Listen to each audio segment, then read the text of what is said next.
সাম্প্রতিককালে আমার লেখা স্মৃতিকথা স্মৃতির পাতা খুলে পঞ্চদশ পর্ব পাঠ করে শোনাচ্ছি। মধু জেঠুর বাড়ির পেছনে ছিল গোবিন্দদের বাড়ি। গোবিন্দরা এক ভাই এক বোন। বোনের নাম সোমা, ও ভালো গান গাইতো।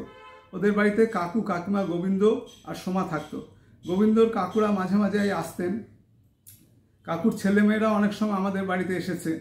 বড় কাকা আগে যিনি বিদেশে ছিলেন, তার ছেলের নাম রম্পম।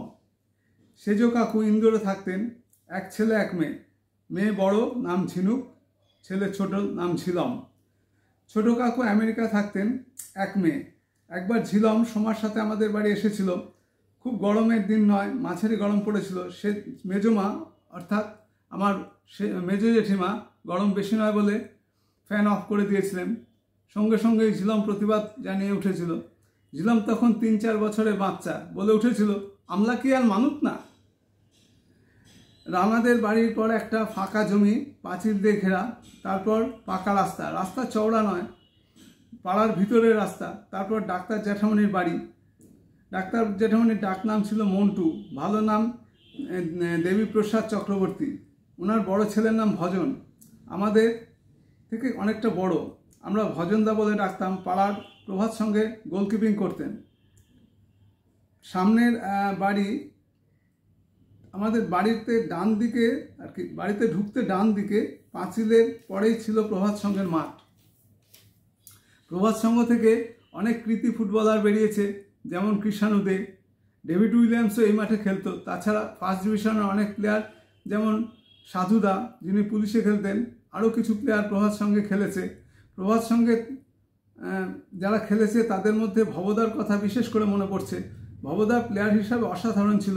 একটা খেলায় আমার মনে আছে, যেটা কৃষাণু অর্থাৎ রন্টু খেলেছিল। ভবদা সেই খেলায় একাই 8টা গোল করেছিলেন। ভবদার অত্যন্ত দুর্ভাগ্য, কারণ কৃষাণু যেমন চট করে নজরে পড়েছিল, ভবদার ক্ষেত্রে তেমনটি হয়নি। তাছাড়া ভবদা পড়াশোনায় অত্যন্ত মেধাবী ছিল। কাঞ্চনের দাদা রজতদা আর ভবদা একই সঙ্গে বিকম, এমকম ইত্যাদি পাশ করেছিল। তখন বিকমে অনার্সে অত্যন্ত কম পাশ করেছিল, মাত্র 7% বা তার কাছাকাছি হবে। কৃতি ছাত্রছাত্রীদের মধ্যে রজতদা আর ভবদাও ছিল। ভবদার রেজাল্ট অনেক ভালো ছিল। রজতদা বারাসত কলেজে লেকচারারশিপ পেয়ে গেছিল। পরবর্তীকালে হেড অফ দ্য ডিপার্টমেন্ট হয়েছিল। অনেক ছাত্রছাত্রী পড়াতো, বেশ নাম ডাক হয়েছিল। ভবদা এমনই দুর্ভাগ্য যে ভালো রেজাল্ট করা সত্ত্বেও কোনো চাকরি পায়নি। তাছাড়া খেলাধুলার কথা আগেই বলেছি, কোনো বড় ক্লাবে ঢুকতে পারেনি। পরবর্তীকালে ভবদা সাইকিয়াট্রিক প্রবলেম হয়ে গেছিল, ও পাগল হয়ে গেছিল। একটা খাতা আর পেন নিয়ে রাস্তায় রাস্তায় ঘুরে বেড়াতো। একদিন আমাদের চেম্বার থেকে উল্টো দিকে একটা দোকান থেকে 2 টাকা পেন চুরি করেছে, এই অভিযোগে দোকানদার তাকে খুব রড দিয়ে মেরেছিল। ভবদা তখন নিজের মধ্যে ছিল না, মানসিক বিকারগ্রস্ত হয়ে গেছিল। সুতরাং ওই পেনটা নেওয়ার পেছনে যে চুরির অভিযোগ আছে সেটা ঠিক খাটে না। সে তো তখন তার মধ্যে নেই।